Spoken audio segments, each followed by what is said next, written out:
day or your staff. But if, on the chance that it is happening,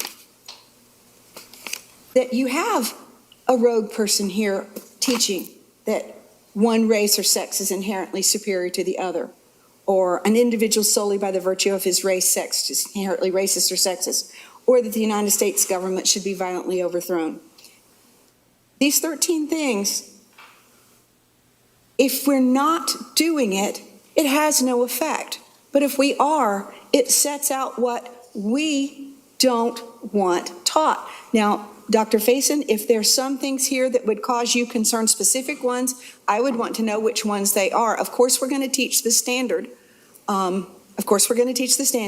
So that's the first I'd heard that there was a conflict. But, all Americans are created equal. That's our Constitution. It's quoting our Constitution. The Constitution was not written for me, Miss. I don't want us to get into this, but the Constitution was not written with me in mind. For me as a black male, the Constitution and all of those people that were sitting around the table did not represent me. When the Constitution was written, I would have been a slave. It would have been illegal for me to read. So when people say things that, and it just infuriates me because I live this every single day, but for people to sit around and try to tell me, and I hate that I'm getting emotional over this, but for people to sit around who don't look like me, have not been through what my parents went through, and want to tell me what people are doing, that's wrong on so many accounts. There were times where my parents couldn't vote. There were times where my parents had to go in through the back door.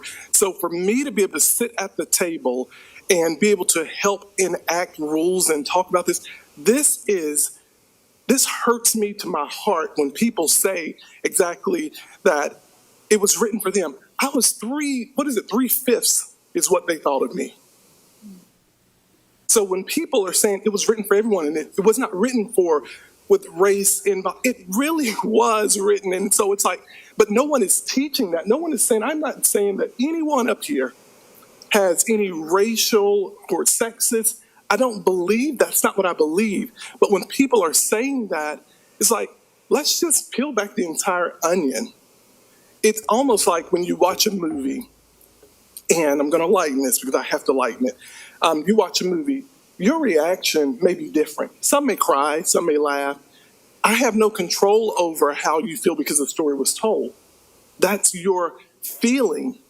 So what I'm saying is when people are teaching and someone may get upset, I got upset oftentimes in analytical geometry. But I didn't say that the teacher, well, I did say that she couldn't teach it, but it was me who couldn't learn it. So I had to take some responsibility. I just believe that we shouldn't.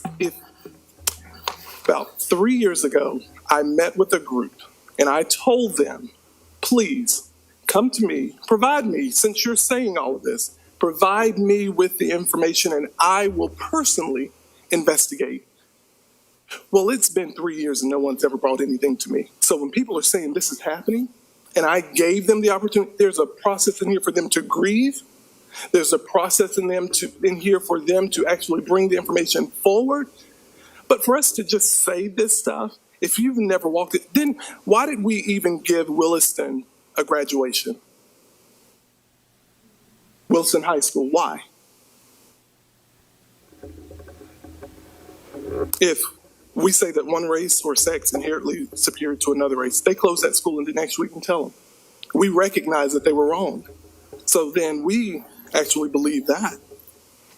So my question is, if we start to peel back these things, there was an individual should not be discriminated against or receive adverse treatment solely or partially because his or her race. I agree with that.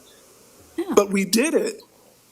But we don't want to do it in the future. But we're not. That's what I'm saying. But there are other policies where we have an ethics policy that captures this. We existed. And I need to stop. That's all I'm going to do.